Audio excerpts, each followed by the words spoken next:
Bonjour à toutes et à tous, bienvenue sur cette journée porte ouverte virtuelle. Je vais vous présenter dans cette vidéo la discipline non linguistique, option, mathématiques en anglais. Cette discipline non linguistique donc, est une option qui occupe un volume horaire de 1h15 en seconde et 1 heure par semaine en première et en terminale. Alors pourquoi choisir cette option? Pourquoi choisir de faire de la DNL maintenant en anglais? D'une part, c'est une occasion évidemment de pratiquer la langue anglaise plus régulièrement. On utilise beaucoup de supports vidéo qui sont donc des occasions de se confronter à des accents anglophones variés.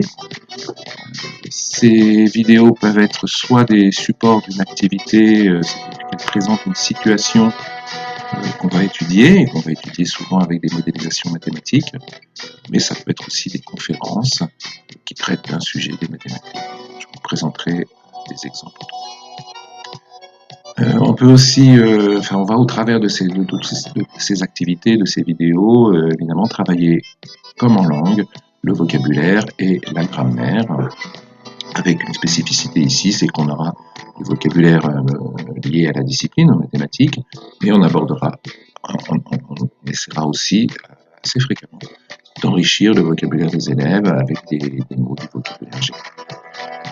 La culture internationale est un aspect important de cet enseignement, de la DNL, actualité britannique, culture anglaise, culture américaine également, et puis d'une manière générale, la culture européenne, l'Europe, font partie de nos objectifs, et en général, on ponctue l'enseignement avec un voyage qui a lieu l'année de la terminale. Évidemment, ces 2 dernières années, cette année et l'année dernière, nous n'avons pas pu le faire à cause de la situation sanitaire. On espère pouvoir reprendre l'organisation de ce voyage l'année prochaine. Alors, au niveau des mathématiques, ce qu'on pratique en DNL est assez différent de ce à quoi les élèves sont habitués en classe de mathématiques. D'abord parce qu'on a beaucoup de temps, on n'a pas un programme défini, on doit étudier quelques thèmes qui sont choisis par le professeur et qui laissent une grande place à la liberté pédagogique, une grande liberté pédagogique, et on est très encouragé à faire des activités en fait aussi variées que possible. Les activités qu'on va traiter ont principalement 2 objectifs. D'une part, renforcer les notions que les élèves abordent en cours de mathématiques. Donc là, au travers d'activités diverses, on va amener les élèves à redécouvrir en fait une notion qu'ils ont vue en mathématiques, mais qu'ils vont aborder d'une manière un petit peu différente. Et puis placer les élèves en situation d'apprenti chercheur, ça c'est quelque chose que je pratique beaucoup. On leur soumet un problème qui est souvent un peu vaste, un petit peu déstabilisant, et ils vont devoir l'explorer eux-mêmes, tous ensemble. Il va falloir qu'ils collaborent énormément parce que seuls ils sont pas en situation d'y arriver tout seuls.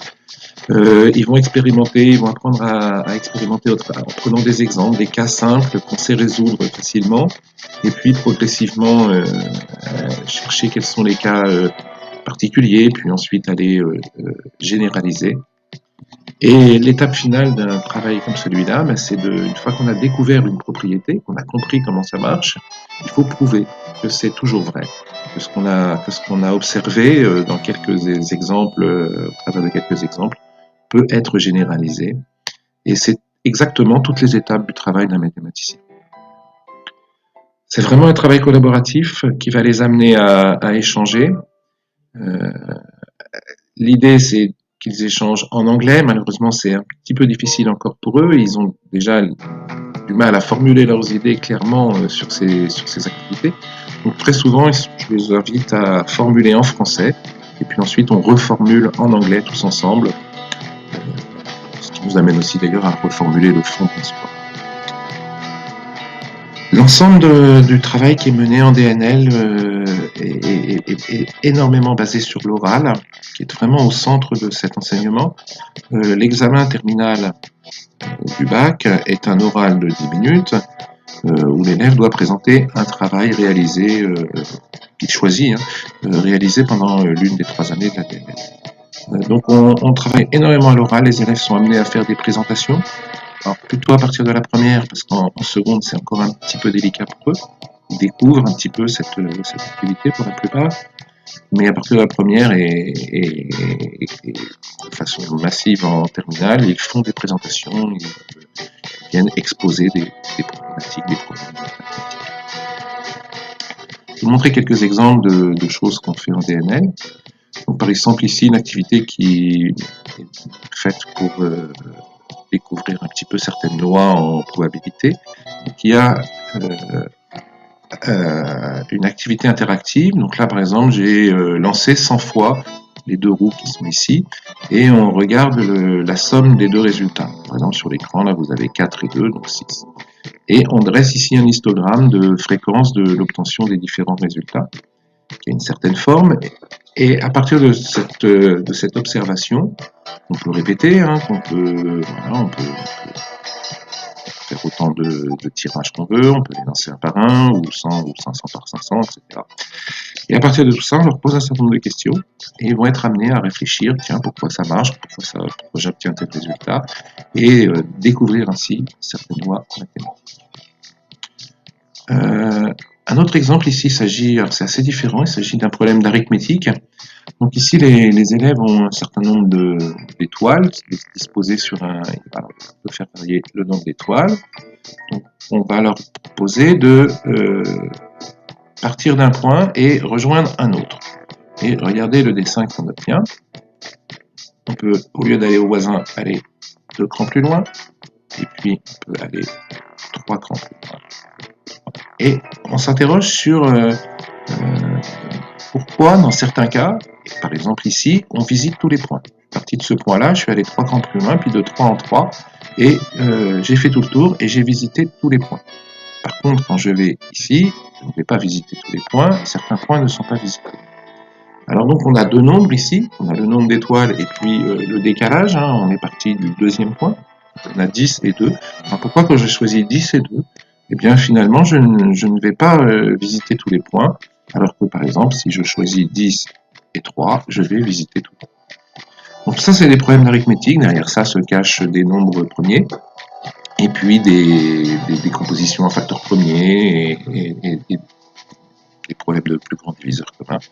Donc au travers de certain nombre de questions, on va leur dire d'explorer avec 8, 9, 10 points, 5 points, et puis ensuite généraliser et essayer de trouver les lois en fait qui existent.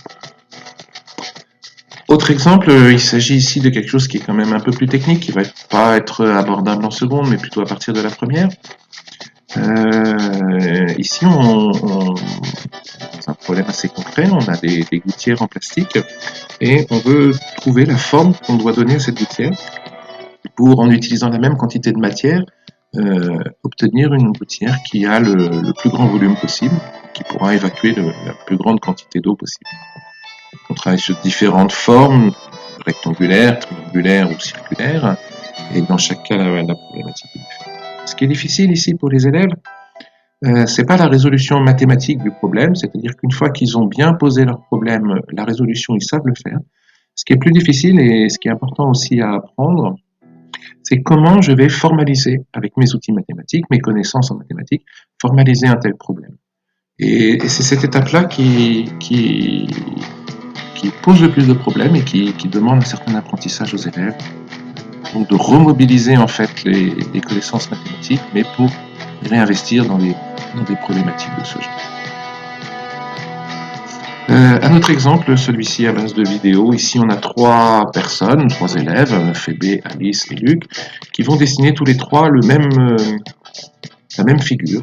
Il s'agit en fait d'une figure qui contient 7 carrés et chaque trait représente une allumette. Et l'idée, c'est de compter les allumettes, mais de les compter différemment.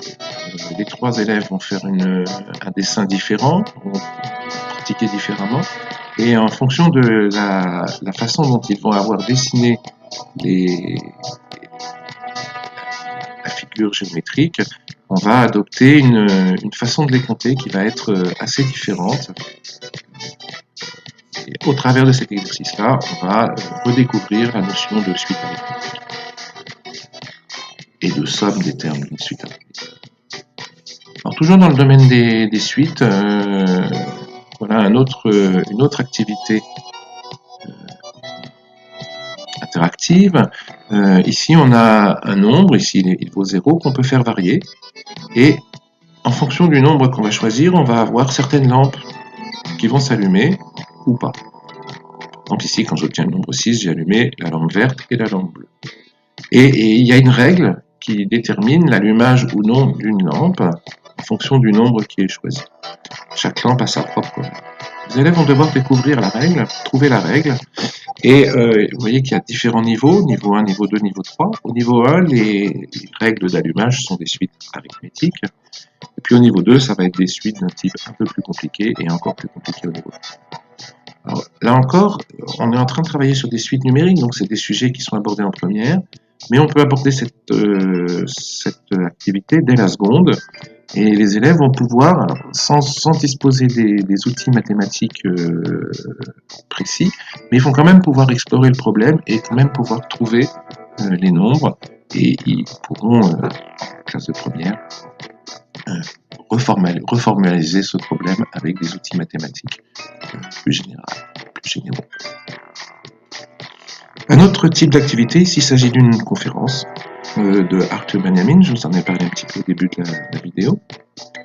Et donc, un des propos dans cette vidéo, c'est de s'interroger pourquoi on étudie les mathématiques. Alors évidemment, pour faire des calculs, pour les appliquer dans un très grand nombre même de situations, que ce soit des sciences humaines, que ce soit la science économique, que ce soit la physique, la biologie, etc. Mais il y a un point des mathématiques qui est une des raisons pour lesquelles on s'intéresse aux mathématiques, qui est beaucoup moins connu, beaucoup moins popularisé, c'est que les mathématiques peuvent être une source d'inspiration. C'est tout le propos de cette vidéo qui présente les mathématiques sous une forme extrêmement poétique, et aussi sur l'omniprésence des mathématiques dans la nature.